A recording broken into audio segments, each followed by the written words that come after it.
Bismillahirrahmanirrahim. Assalamualaikum warahmatullahi wabarakatuh. Selamat datang di video pembelajaran kami. Kali ini kita akan belajar mata pelajaran sejarah kebudayaan Islam, materi tentang peran umat Islam dalam masa pasca kemerdekaan Indonesia. Siapa saja tokoh-tokoh Islam yang berperan pada masa kemerdekaan Indonesia? Mari kita simak. Pada tahun 1945, perjuangan bangsa Indonesia untuk kemerdekaan tanah airnya dari penjajah akhirnya membuahkan hasil. Kemerdekaan Indonesia tentunya tidak terlepas dari perjuangan umat Islam yang terus-menerus berupaya memperjuangkan bangsa dan agamanya. Tetapi tercapainya kemerdekaan Indonesia tersebut bukanlah akhir perjuangan dan umat Islam untuk membangun negara, melainkan terus berlanjut hingga pasca kemerdekaan Indonesia. Banyak tokoh umat Islam yang memiliki pengaruh besar pada masa pasca kemerdekaan Indonesia. Para tokoh menyumbangkan kontribusi terhadap perkembangan agama Islam di Indonesia, kontribusi dalam bidang politik, pendidikan, ilmu pengetahuan, dan juga teknologi. Yang pertama tokoh ini adalah Profesor Dr. Ing Haji B.J. Habibie.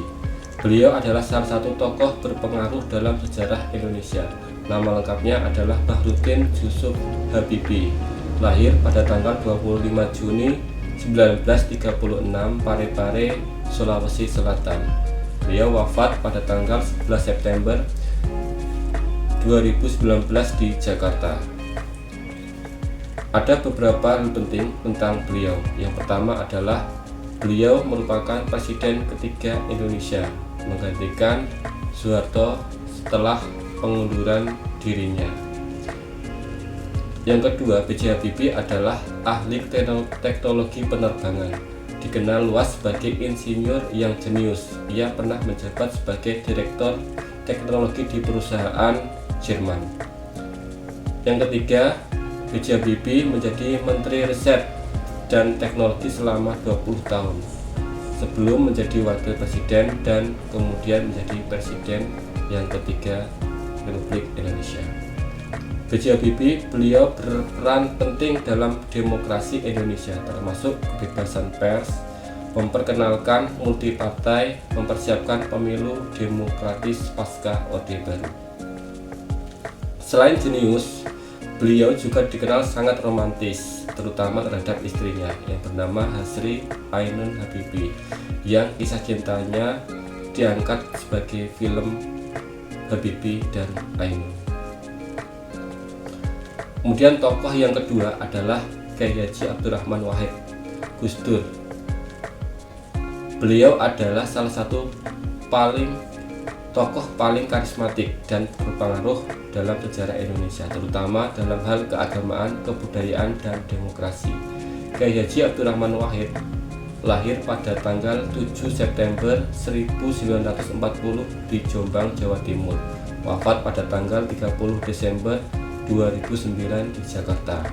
Kyai Haji Abdurrahman Wahid merupakan Ketua Umum Organisasi NU Nahdlatul Ulama pada tahun 1984 sampai 1999. Kyai Haji Abdurrahman Wahid merupakan Presiden keempat Indonesia, menggantikan Presiden yang ketiga B.J. Habibie. Hal-hal yang menarik tentang Gus Dur, Kyai Haji Abdurrahman Wahid adalah yang pertama, beliau merupakan tokoh pluralisme dan demokrasi, memperjuangkan hak-hak minoritas Tionghoa dan organisasi keagamaan seperti Ahmadiyah dan kelompok agama lainnya. Beliau juga dikenal sebagai Bapak Pluralisme Indonesia karena dedikasinya dalam memperjuangkan keberagaman. Ulama intelektual, latar belakang pendidikan keislaman yang kuat. Beliau pernah ikut pesantren dan belajar di Timur Tengah di Universitas Al-Azhar, Mesir. Gus Dur merupakan pendiri dari Partai Kebangkitan Bangsa atau partai yang dibentuk untuk menyalurkan aspirasi warga Nahdliyin dalam politik pasca reformasi. Kemudian tokoh yang ketiga adalah Profesor Dr. Haji Abdul Malik Karim Amruah atau dikenal sebagai Buya Hamka. Buya Hamka, beliau adalah salah satu tokoh besar dalam sejarah pemikiran Islam di Indonesia. Namanya sangat dihormati sebagai ulama, sastrawan, cendekiawan, dan tokoh pembaruan Islam.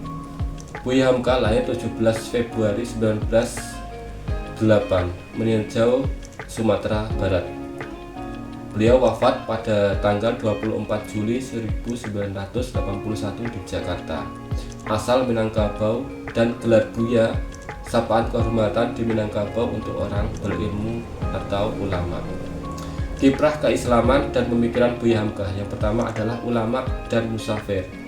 Pernah menulis monumental tafsir Al-Azhar yang menjadi salah satu rujukan tafsir kontemporer yang berbahasa Indonesia. Yang kedua, Buya Hamka pernah aktif berdakwah melalui tulisan, ceramah, dan organisasi, dan salah satu tokoh organisasi Islam Muhammadiyah. Kemudian Buya Hamka merupakan sastrawan dan penulis yang produktif. Beberapa sastra beliau yang terkenal, yang pertama adalah Tenggelamnya Kapal Van der Wijk, yang kedua Di Bawah Lingkungan Ka'bah, kemudian yang terakhir adalah Merantau ke Delhi. Itu adalah karya dari Buya Hamka. Selain itu, Buya Hamka merupakan aktivis dan pemimpin masyarakat, pernah menjadi Ketua Majelis Ulama Indonesia yang pertama kali pada tahun 1975. Buya Hamka adalah contoh ilmuwan, ulama, dan budayawan dalam satu sosok yang tetap dikenal dan tulus dalam berjuang. Dengan memahami perjuangan tokoh-tokoh tersebut, dari ketiga tersebut, kita dapat mengambil ibrah dari peranan umat Islam dalam membangun bangsa Indonesia. Yang pertama adalah perilaku cinta terhadap tanah air dan bangsa. Yang kedua, menjaga persatuan dan kesatuan demi keutuhan bangsa.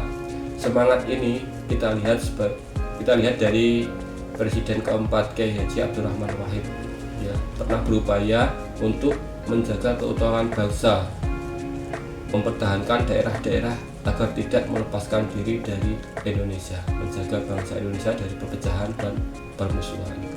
Kemudian ibrah yang ketiga adalah memberikan kontribusi terbaik untuk kemajuan bangsa. Para tokoh umat Islam pada masa pasca kemerdekaan telah memberikan kontribusi yang terbaik bagi kemajuan negara berbagai bidang, dari bidang politik, ekonomi, pendidikan, dan sosial. Mereka bekerja keras memajukan bangsa Indonesia melalui kontribusi baik fisik maupun pemikiran. Kita dapat meniru keteladanan dari semangat Buya Hamka yang mencerdaskan kehidupan bangsa meskipun dalam kondisi yang penuh rintangan pada masa pendudukan Jepang dan juga Belanda. Kemudian Profesor Dr. B.J. Habibie menjadi inovasi teknologi bukan semata-mata untuk kemajuan duniawi saja, melainkan sebagai ibadah kepada Allah SWT dengan memberi manfaat untuk umat dan bangsa. Kita sebagai generasi penerus bangsa memiliki tanggung jawab moral dan historis untuk memberikan kontribusi terbaik demi kemajuan negeri ini. Dengan semangat kebersamaan dan kerja nyata, kita dapat menciptakan masa depan yang lebih sejahtera, adil, bermartabat bagi seluruh rakyat Indonesia. Demikian, semoga pembelajaran ini bermanfaat untuk kita semua. Kurang lebihnya kami mohon maaf. Wassalamualaikum warahmatullahi wabarakatuh.